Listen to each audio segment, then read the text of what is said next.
This episode is sponsored by World of Warships. Saturday morning, 24th of May, 1941. North Atlantic Ocean. Billowing smoke spews from the funnel of a damaged British battleship that hurriedly limps away from the threat of two German ships. Only a short while before, the once largest and most powerful ship in the entire world had just been completely obliterated. The victorious German crews, despite their stunning victory, were now facing the prospect of being hunted down by every single ship the Royal Navy could throw at them, rendering their triumph exceedingly bittersweet. Today, Descent into Darkness looks at one of the most infamous defeats in British naval history, the Battle of the Denmark Strait. But before we look at that, I'm very pleased to introduce the sponsor for this video, the brilliant, free-to-play PC game World of Warships. I have been an avid player of World of Warships for around 4 years now, and I absolutely love it, especially since the introduction of the German and British battlecruisers.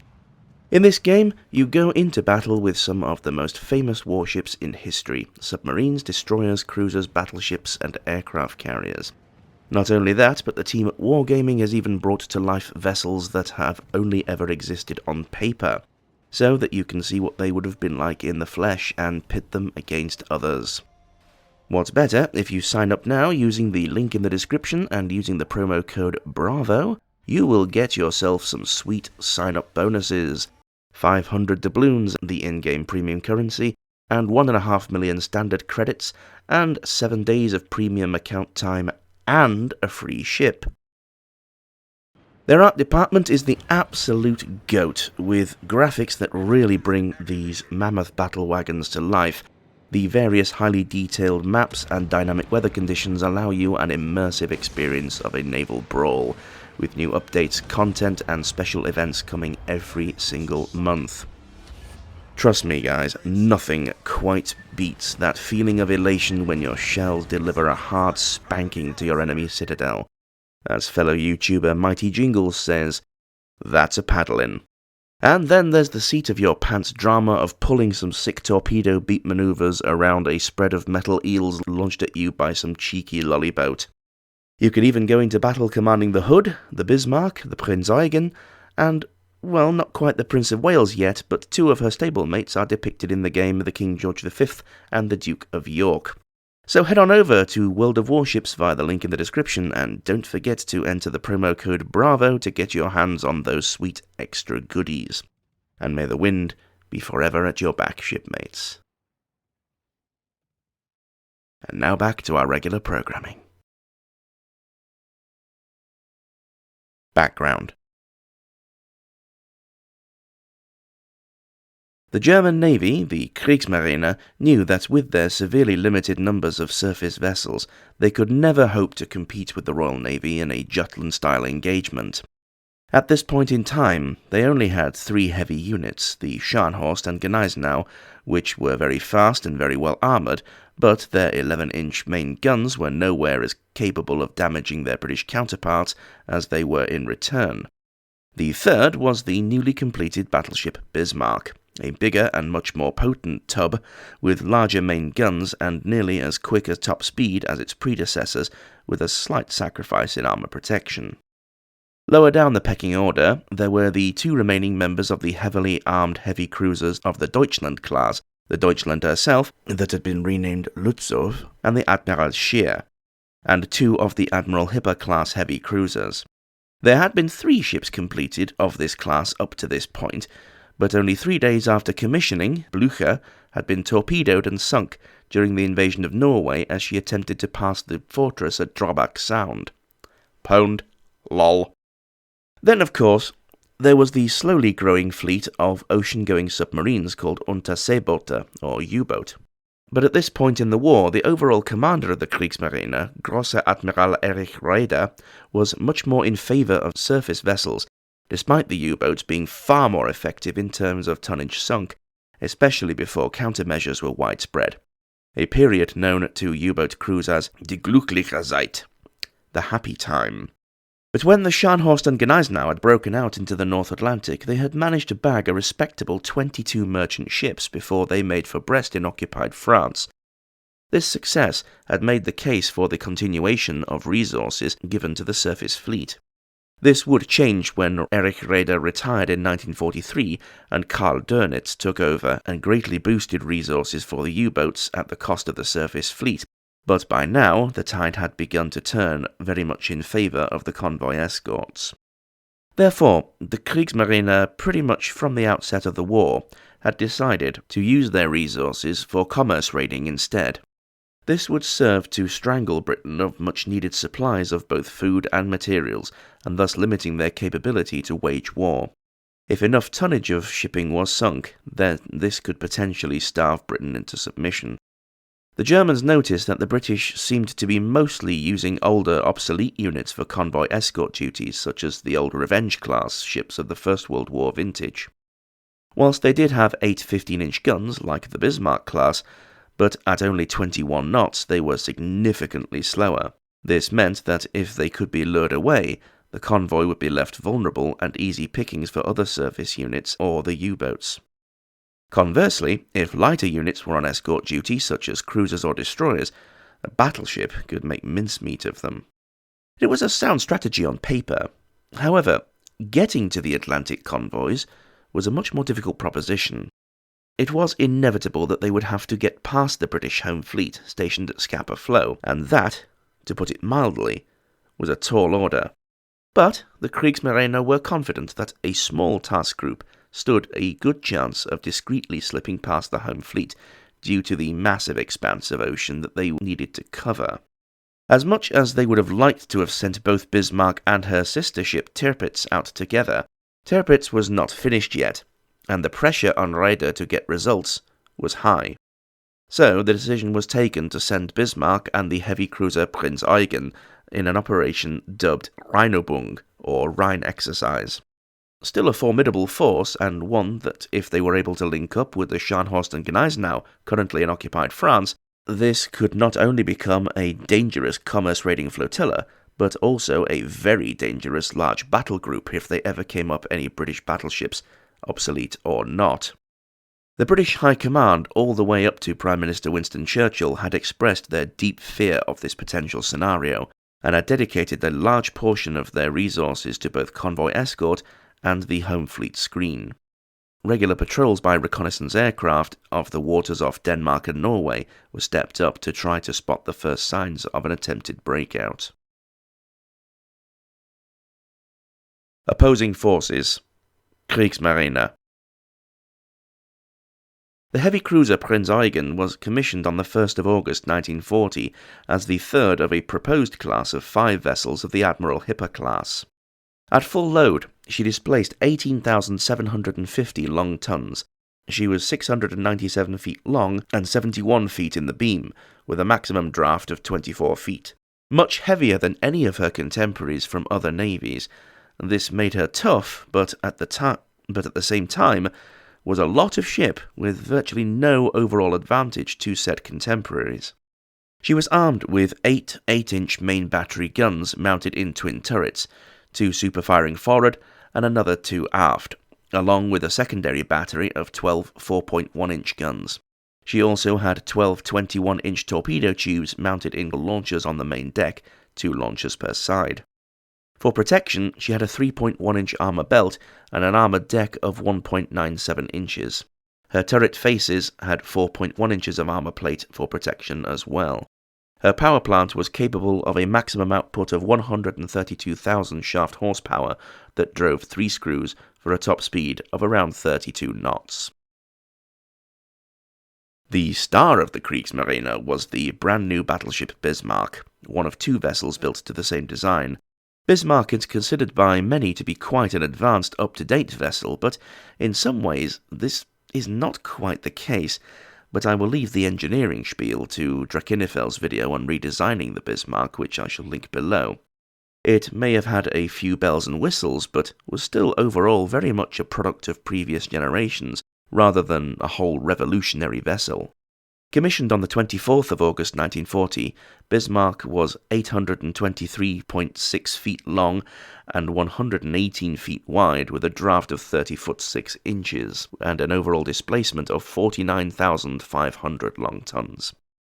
Bismarck was armed with 8 15-inch main guns in 4 twin turrets, a pair forward and a pair aft, and a secondary battery consisting of 12 5.9-inch guns and 16 4.1-inch guns. For armour, she had a 12.6-inch belt and an armoured deck with a maximum thickness of 4.7 inches over the engines and magazines. Her turrets had armour-plated faces of 14.2 inches. This was actually less armour than the previous 2 German capital ships, the Scharnhorst and Gneisenau, who had slightly thicker belt armour. Bismarck's propulsion could achieve 148,116 shaft horsepower for a top speed of just over 30 knots. She was fast, she could hit hard, and she could take a drubbing and stay in the fight. This made her a significant threat to the Royal Navy, able to go toe-to-toe with every British capital unit capable of outrunning her, which at the time numbered just 3 vessels, 2 of which she could outgun by 25%. The British Admiralty were adamant that under no circumstances should Bismarck be allowed to get into the shipping lanes of the North Atlantic. Contrary to popular belief, though, Bismarck was not built to take on other battleships. The purpose was purely commerce raiding, as this strategy was far more useful to the Reich, as they simply did not have enough heavy units to take on the British directly. Royal Navy. The newly completed HMS Prince of Wales of the soon-to-be 5-strong King George V class, the latest and best of battleships produced anywhere up to that time. Commissioned in mid-January 1941, the Prince of Wales was still undergoing a shakedown trial before the Bismarck's voyage.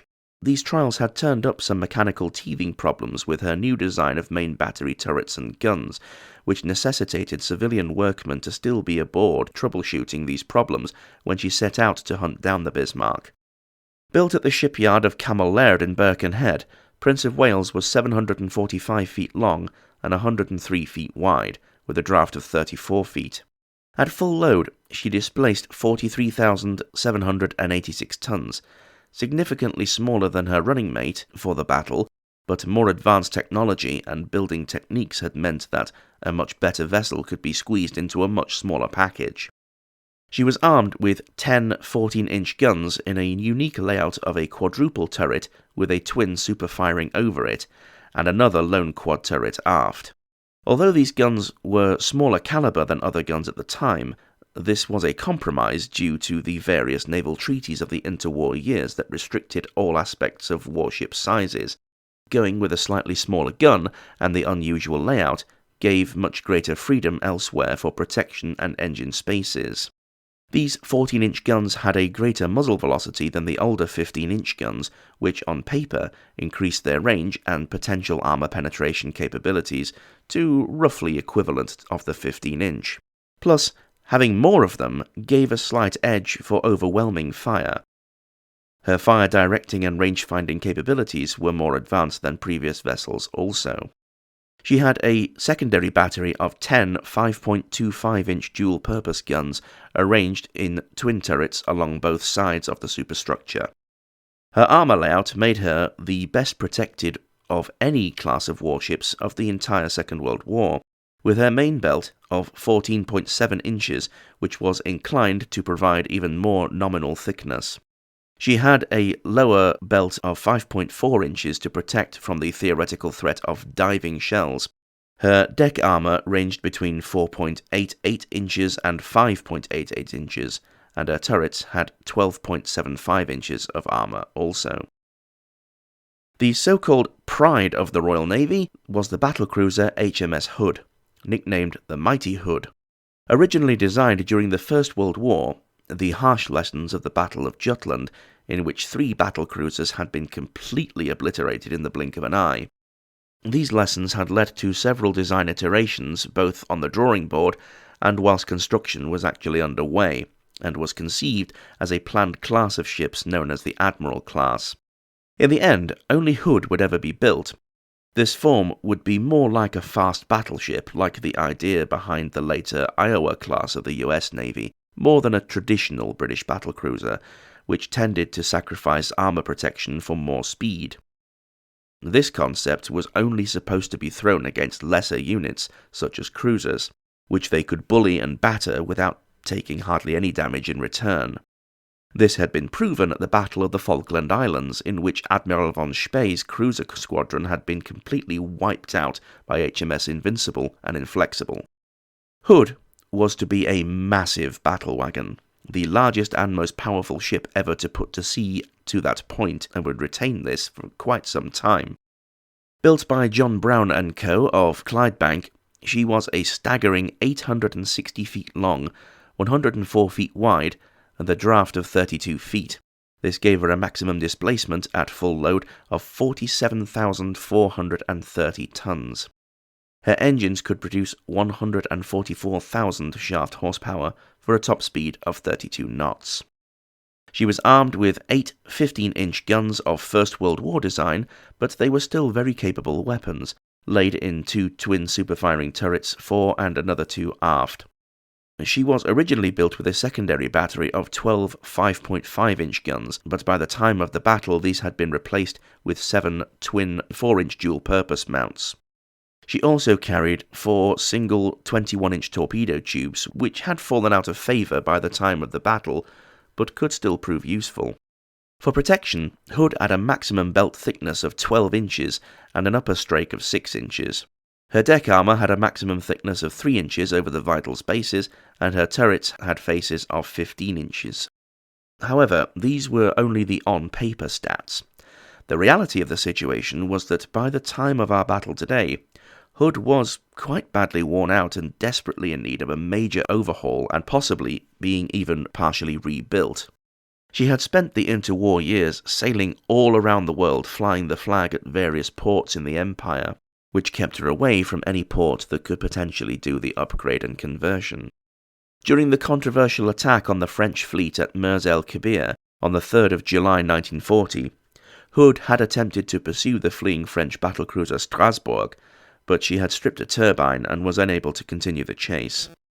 By the time of the Bismarck's voyage, Hood's turn for overhaul had been constantly pushed back due to her place as flagship in the home fleet, and was running on little more than spit and Kleenex patching her up. But despite this, she was still a highly formidable foe.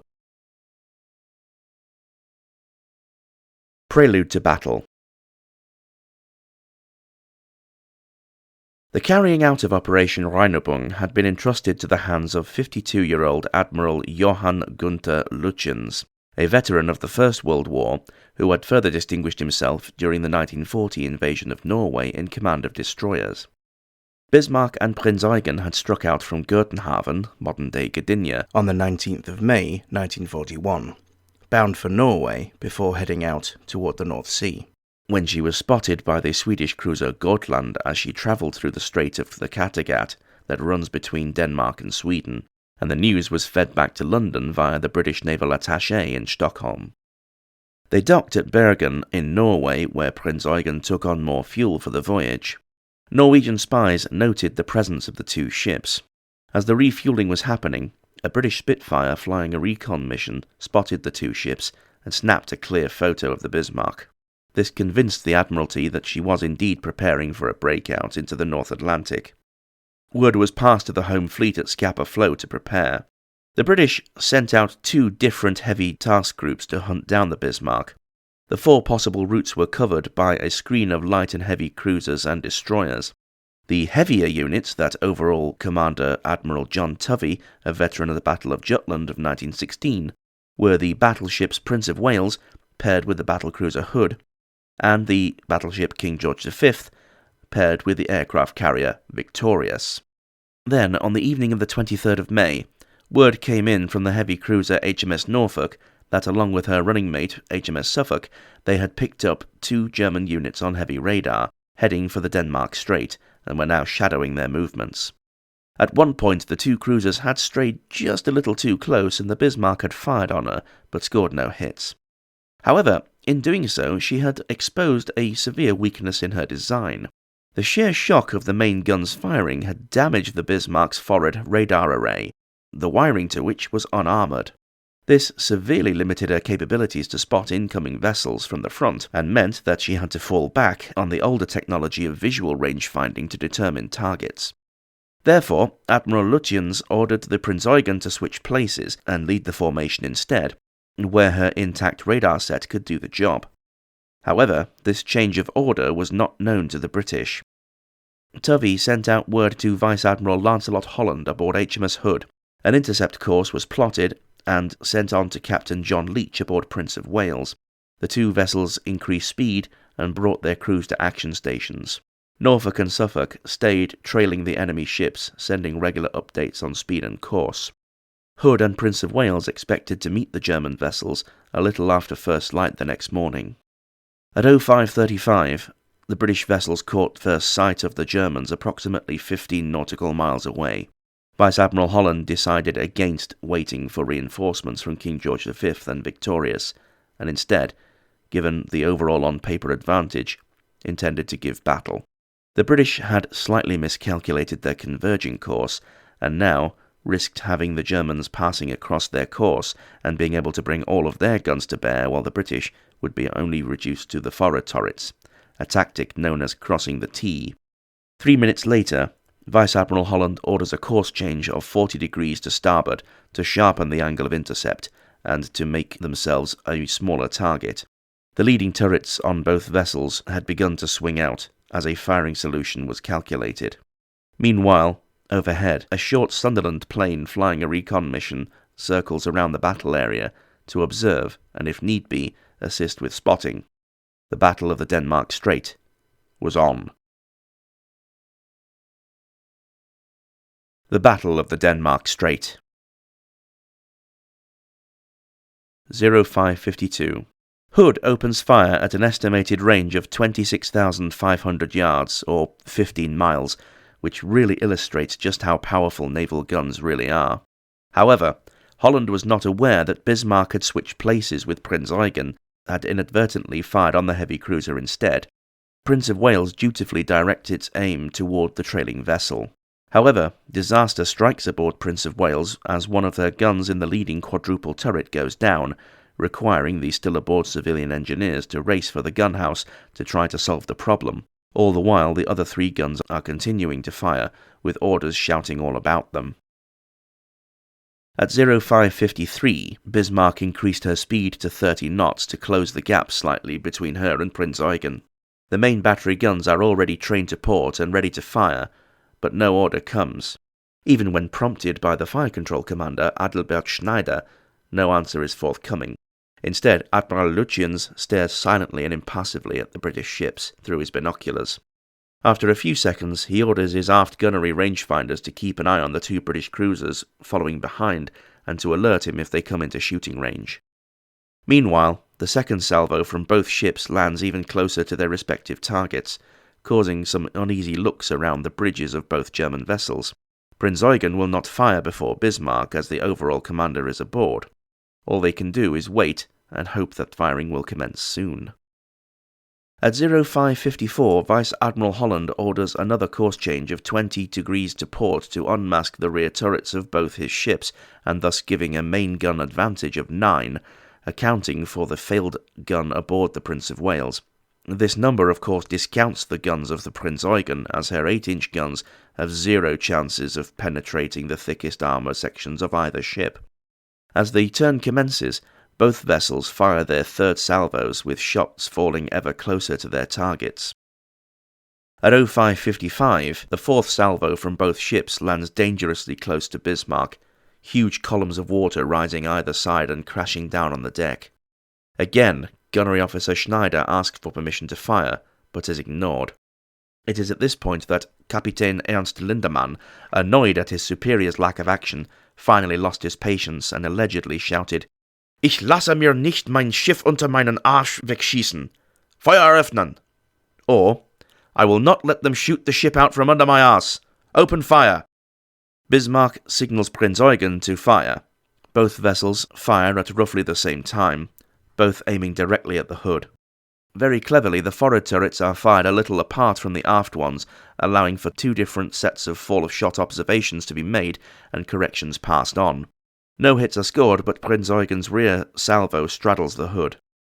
Meanwhile, the Prince of Wales has reloaded quickly enough to get a fifth salvo off at Bismarck, but another gun in the forward quad turret goes down after firing. The men in the turrets soldier on, if you'll pardon the pun, and ready another salvo with their 4 remaining forward guns. At 05:56, the 6th salvo from Prince of Wales is the first to score a hit. A shell punches through the Bismarck's forecastle just above the waterline, but this is an unarmoured section of the ship, and so the shell comes straight out the other side without detonating. These 2 new neat holes in the ship had managed to sever a fuel line from the forward tank, and the rough seas were high enough to pour water in as well as the fuel leaking out. At the same time, Bismarck's second salvo misses the hood, landing long and aft. However, Prince Eugen's next salvo lands a hit between the second funnel and mainmast, causing a fire in the ready-use ammunition locker for the 4-inch secondary guns. A third salvo comes in from Bismarck, but again, it's a miss. Hood fires her 5th and 6th salvo, still mistakenly aiming at Prince Eugen, and scores no hits. Salvos 7 and 8 fly out from Prince of Wales, but again, no hits. Despite the course change, the rear turrets cannot quite bear on the targets. At 05:57, Prince Eugen fires salvo 4 and 5, whilst Bismarck fires her 3rd. Both score hits. One of Bismarck's 15-inch shells destroys the fire control platform, with nearly all crew on that station being killed. Prince Eugen's shell hit a part of the forward superstructure in which a group of crewmen usually assigned to the anti-aircraft suite were sheltering. Most of them are killed, and another fire breaks out. Meanwhile, the distance has closed sufficiently for Bismarck's 5.9-inch secondary battery to be able to fire, which then does so, aiming at the Prince of Wales. On the other side, Prince of Wales' own secondary battery guns return fire. Hood then fires her 7th salvo, and Prince of Wales fires her 9th against Bismarck, although now the rear quad turret is in play. Another hit is scored against the German battleship. This one is amidships below the waterline. Although it explodes against the anti-torpedo bulkhead without penetrating the main hull, it does cause a second fuel leak. At 05:58, Admiral Lutyens orders the Prince Eugen to shift its fire onto the Prince of Wales. Bismarck fires her 4th salvo, but no hits scored. Prince Eugen fires her 6th at Hood before switching targets and firing salvo 7. Again, no hits on either ship. Prince of Wales fires her 10th and 11th salvo without any hits, but now a gun in the rear turret has gone down as well, leaving her with only 7 functioning main battery guns. Hood fires salvo 8, but still no cigar. At 05:59, Prince of Wales fires salvo 12 and 13 and scores another hit aboard Bismarck, hitting and completely obliterating the bow of one of her motor launches, as well as damaging the seaplane catapult.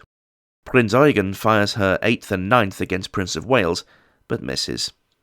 Hood fires her 10th, finally using all 8 guns, still for no hits. Holland signals Captain Leach aboard the Prince of Wales via flag for another 20-degree turn to port. Bismarck fires a staggered salvo, her 5th at Hood. The forward guns miss, but the aft ones are good. 0600. Captain Leach aboard the Prince of Wales just so happens to be looking at the hood when catastrophe struck. He saw a salvo of shells straddle the flagship about the mainmast. He noted that he felt something must have hit. A couple of seconds later, a massive column of flame erupts from the same place. The whole ship becomes enveloped in a choking black smoke from stem to stern. Leach later made a rough sketch of what he saw. The hood slowly heeled over to starboard to a list of around 10 degrees. Vice Admiral Holland did not appear duly concerned. He sat back in his chair, putting his binoculars to his eyes, regarding the Prince of Wales briefly. Hood then appears to right herself again, but this was followed by a sharp and severe list over to port. The moment of the explosion was captured by a photographer aboard the Prince Eugen, the speck that was the distant form of Hood, enveloped in smoke. The Prince of Wales can just about be discerned aft. As the smoke cleared slightly, it became apparent to those aboard Prince of Wales that the explosion had completely ripped Hood in two. Her bow section begins to rise steeply from the water. She sinks so quickly that the suction takes down all aboard.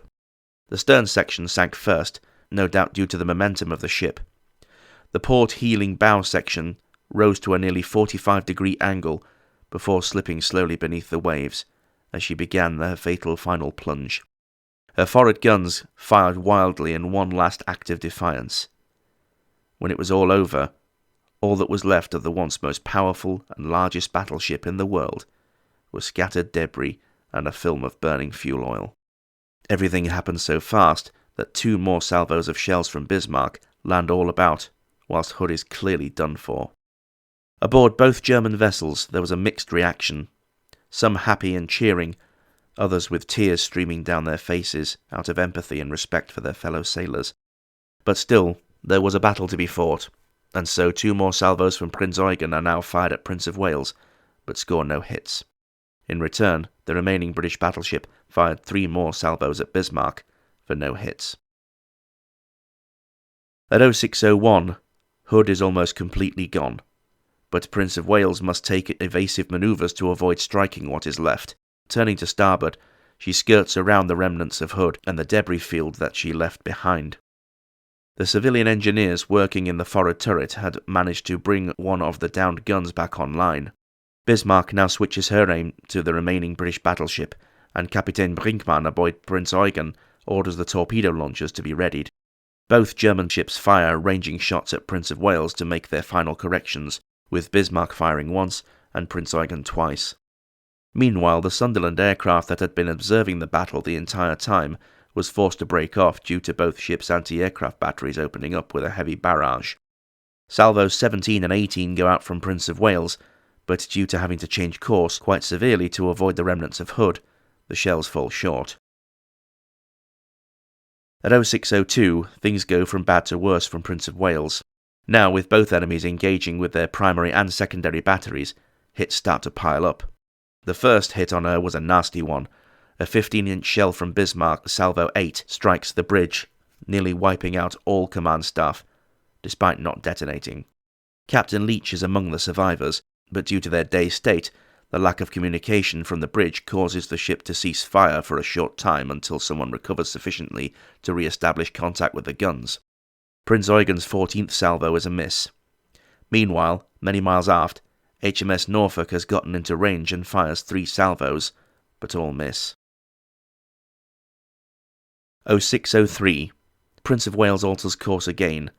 This time, a 160-degree turn to port. Simultaneously, thick black smoke billows from her funnels in an attempt to disrupt the Germans' line of sight as the British ship attempts to disengage. However, more hits come in as 2 more shells from Bismarck find their target. One of them strikes the secondary battery fire control station, causing the secondary guns to switch over to local control. The second is a diving shell that fails to detonate but still penetrates the hull well below the armoured belt, just above the bilge keel. 2 more salvos from the Prinz Eugen score a single hit right on the stern, just below the waterline and just aft of the rudder column. From beyond the grave. At 0603, as Prince of Wales attempted to limp away into her own smokescreen, chased by more shells, the drama was not quite over yet. Suddenly, a frantic message comes in from Prinz Eugen, warning of a torpedo to port. This caused the Bismarck to take evasive action to avoid this very spicy fish. Interestingly though, Prince of Wales did not carry torpedoes, and Norfolk and Suffolk were too far away. Therefore, the only place that this could have come from was Hood. Somehow, she must have been able to get the shot away either just before or just as she was sinking. Perhaps something had fallen against the launcher mechanism and sent it on its way. Whatever happened, there it was, and as a consequence, Hood had managed to save the Prince of Wales from sharing her fate, as Bismarck needed to alter course to avoid this unexpected threat. Her firing solution would be thrown out. But naval manoeuvres are a slow process, and more hits were scored on Prince of Wales before she could properly effect an escape. At 0604, another hit from Bismarck destroys the starboard crane and a couple of the ship's boats, before leaving a neat hole in the aft funnel. The falling debris from this crane also damages the seaplane, which had been left out on the main deck. Prinz Eugen scores 2 more hits, one of which hits the superstructure next to the rearmost 5.25-inch secondary battery turret, but fails to detonate, and the other managed to punch through the aft hull a few feet above the outer propeller shaft. Prince of Wales herself fires her 20th salvo, but only from the rear turret, and all shells fall short. At 06:05, one more round of shots rings out from the German vessels, but the increasing distances means no hits were scored. Another from Prince of Wales is a near miss, landing in the sea just off Bismarck's port bow. By 06:06, a few more shots from both German ships are still coming up short.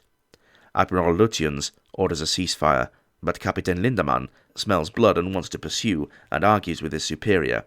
However, Bismarck's sailing orders were very clear not to engage unless absolutely necessary. Now that emergency had passed, it was time to ignore the wounded fleeing Brit and continue on their way.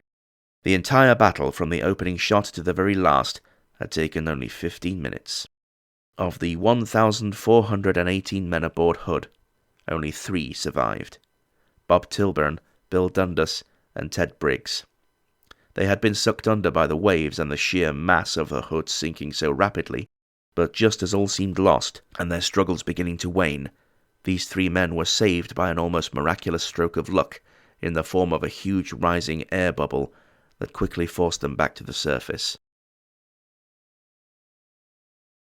Aftermath. The sudden and catastrophic loss of the Hood was a shock to both sides. For the British, they really thought that they had learned their lessons from Jutland, and yet another battlecruiser had simply exploded within minutes of engagement beginning. For the Germans, they had come out of the battle in a dire predicament. The damage from the Prince of Wales shells had punctured one of the forward fuel tanks, and Bismarck was losing fuel at an alarming rate. Whilst the victory was being celebrated by the crews, Lutyens and Lindemann knew that they were now in a whole world of shite, as there was no way the Royal Navy was simply going to let them get away with sinking their pride and joy. This would ultimately end in the Bismarck being tracked down and getting turned into Swiss cheese before she could reach Luftwaffe air cover or support from any nearby U-boats. But that is very much a story for another day. In the meantime, it was decided that instead of commerce raiding, Bismarck would need to make for safe harbour to effect repairs. The undamaged Prinz Eugen was to be detached via a clever piece of seamanship and trickery that would allow both vessels to escape the Norfolk and Suffolk that were still shadowing them. Prince of Wales was more than willing to continue and, if possible, re-engage, but her fuel stocks were running low, and so reluctantly was forced to break off and return to Scapa. From here, she would return to dry dock to repair the damage that she sustained in the battle. So, WTF happened to Hood? Okay, I'm not going to lie, I will be leaning very heavily on Drachinifel's work here. I hope you don't judge me too harshly for it, but he is a far smarter bloke than I am. For many years, the most popular established theory as to what had caused such a sudden and catastrophic explosion of the Hood was a plunging shell from Bismarck, penetrating her deck armour and finding its way through to the aft magazine of X turret. I admit I was also of this opinion for a very long time. However, this theory is based on 2 incorrect assumptions.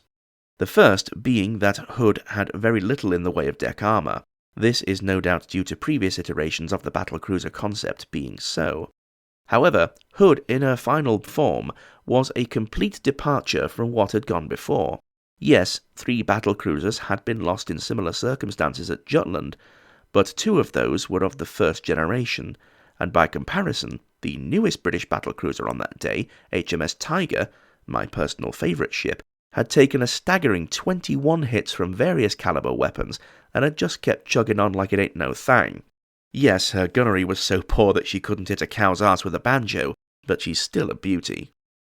Contrary to this popular belief that had pervaded up to the present day, Hood's armour layout actually left her better protected than the Queen Elizabeth-class battleships that were still in service with the Royal Navy and would give sterling service throughout the entire war. Yes, even in terms of deck armour. so this rather rubbishes the assertions of the weaknesses in this area. The second part is that, quite simply, the range at which the engagement took place was not far enough for a 15-inch shell to have come down at a sufficiently steep angle to have defeated the armoured deck.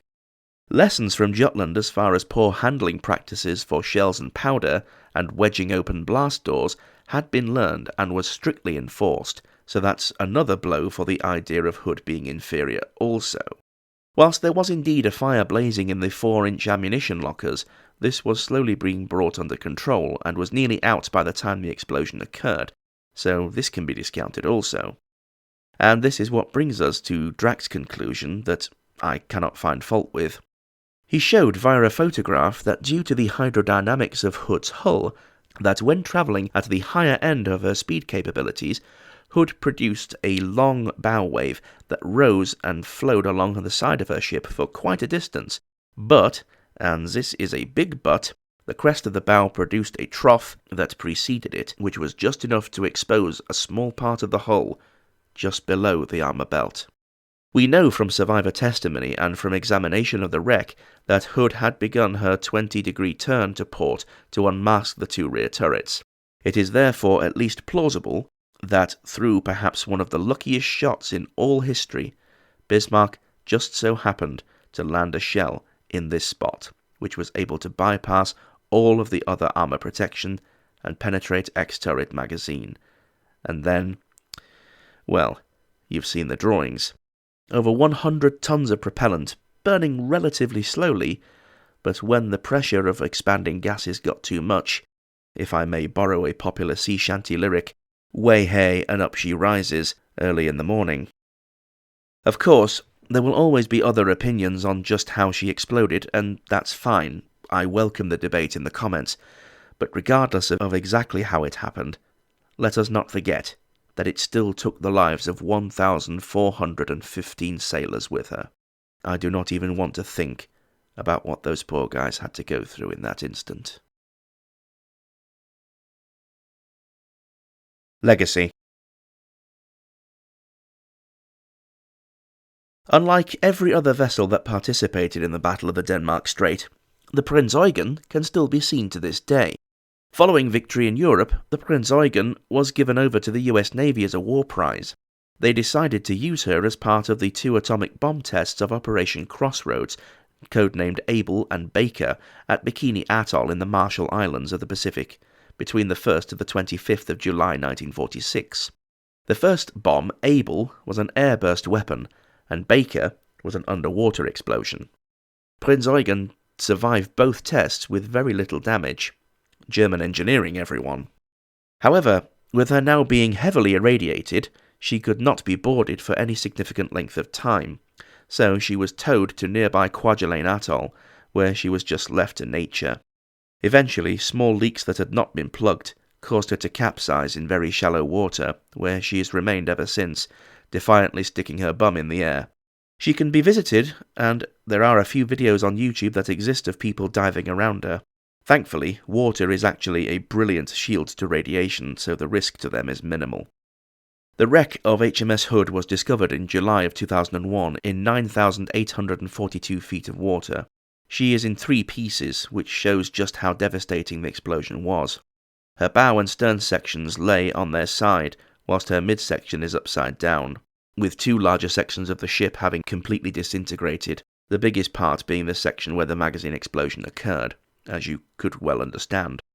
Her bell was recovered in 2015 and is now on display in the Portsmouth Historic Dockyard, which is now a museum, housing, amongst other things, HMS Victory and HMS Warrior, and is well worth a visit if you're ever in the area, a must for the discerning naval enthusiast. The 1960 film Sink the Bismarck, starring Kenneth More and Dana Winter, tells the story of Operation Rhine and the eventual last stand of the German ship. And the best part is, it is available to view for free on YouTube.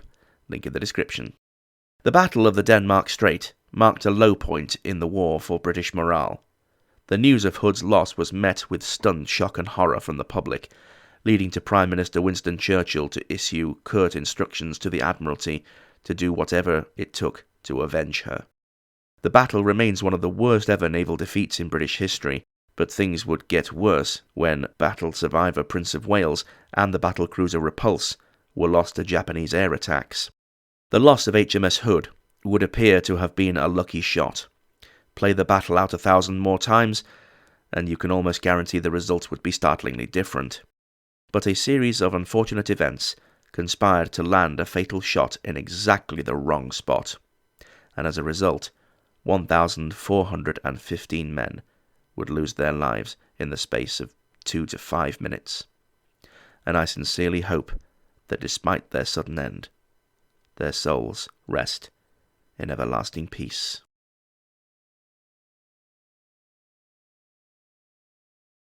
Thank you for watching this video. I do hope you found it informative and interesting. If you did, please hit the old like button and consider sharing it with a friend to help it spread far and wide. Come on interwebs, do your thing. Do you agree with Drachinifel's opinion on how the Hood was lost, or do you have another thought on how she met her fate? Either way, I must throw him a big thanks for his previous legwork in formulating his theory. Check out my back catalogue for even more great videos just like this one.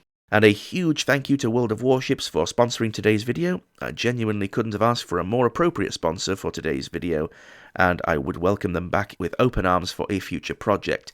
Don't forget, link in the description and enter the promo code BRAVO to receive your extra goodies. Hopefully one day I shall achieve the ultimate recognition of all historical YouTubers and be asked to do a top 5 favourite tanks video by the Tank Museum. That's when you know you've finally made it. If you wish to do so, you can support DID on Patreon or via the Super Thanks button. These help me no end in making these videos for you all, and I must give a massive thanks to my current stock of patrons. You guys are brilliant. And if you simply crave more from YouTube's foremost eloquently voiced faceless narrator, head on over to my alternate channel DID Reads to get another fix. And in the meantime, take care of yourselves, and I shall see you on our next descent into darkness.